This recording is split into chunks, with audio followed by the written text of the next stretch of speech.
Alright mga kuis, bali nandito tayo sa flowerstore.ph.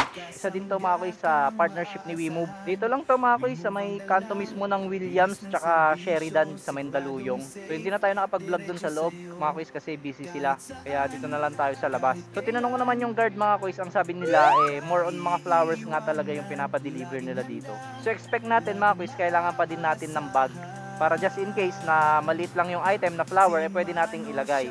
Pero kung hindi naman kasya sa bag mga kuys, at based dun sa mga nakikita ko sa post nila, naka-plastic naman yung yung mga flowers at saka naka-box siya, meron siyang sariling box. Kaya safe and secure pa rin naman yung yung mga flowers. Sa ngayon mga kuys, ang pinuntahan nating partnership ni WeMove is yung Woolpet Kitchen, yung Central World Enterprises, Fruit Gal sa Makati, at saka yung Keto Spade, saka itong flowerstore.ph mga kuys. At yan yung dahilan mga kuys kaya medyo naging busy last few weeks si WeMove kasi more on puro meeting sila sa partnership mga kuys.